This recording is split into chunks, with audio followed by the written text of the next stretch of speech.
تو 3 روزے 13, 14 اور 15 چہرے کی نورانیت کے لیے، دل کی نورانیت کے لیے، آدم علیہ السلام۔ اس کے بعد ایک اور روایت، سرکار ختم یہ مرتبہ صلی اللہ علیہ وآلہ وسلم ارشاد فرماتے ہیں مولا کائنات سے، یا علی جبرائیل امین آئے ہیں اور مجھ سے آ کر بیان کیا کہ میں تم سے بیان کر دوں۔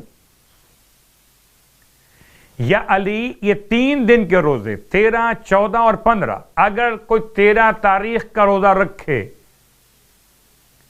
تو ایک روزے کا ثواب 10,000 سال کے روزوں کے برابر، 10,000 سال۔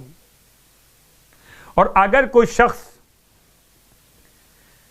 14 تاریخ کا روزہ بھی رکھے تو یعنی 30,000 سال کے روزوں کے برابر، 30,000 سال کے روزوں کے برابر۔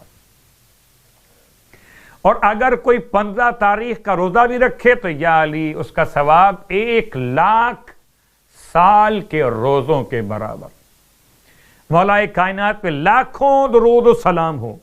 فرماتے ہیں مولا سے، اپنے مولا سے، مولا فرماتے ہیں یا رسول اللہ یہ صرف میرے لیے بیان کیا یا سب کے لیے بیان کیا؟ فرمایا یا علی آپ کے لیے بھی، اور جو عمل کرے آپ کا چاہنے والا اس کے لیے بھی۔ تو یہ تو مسلسل 3 مہینوں کا ایک عمل میں نے بیان کیا، 3 راتیں اور 3 دن کے روزے۔ اب آئیے خاص طور سے نماز آپ کی خدمت میں 13ویں رات کے حوالے سے شب ولادت باسعادت مولا کائنات علی ابن ابی طالب علیہ السلام کا بیان ہو چکا۔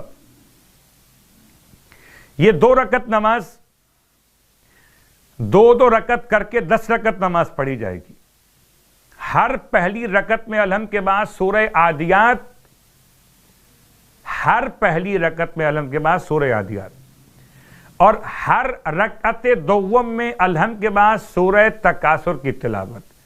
10 رکعت نماز یعنی 5 نمازیں ہیں آج کی رات میں، 2 رکعت کر کے پڑھی جائیں گی آج کی رات کی نیت کرتے ہو۔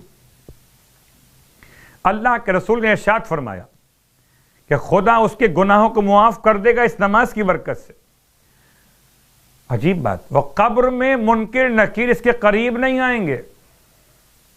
مجھے یاد آتا ہے کہ واقعاً مولا کے چاہنے والوں کے لیے نماز کا ثواب کتنا ہے کہ قبر منکر پر منکر نکیر آتے ہیں، قبر مومن پر والد شبیر آتے ہیں۔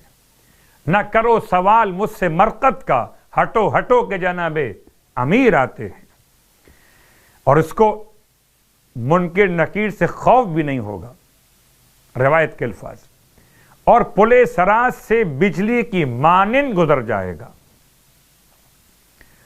اور اس کے بعد ماہ رجب کے دن کے روزے کا ثواب فرماتے ہیں اللہ کے حبیب کہ جو ماہ رجب میں 13 روزے مکمل کر لے تو قیامت والے دن اس کے لیے عرش کے سائے میں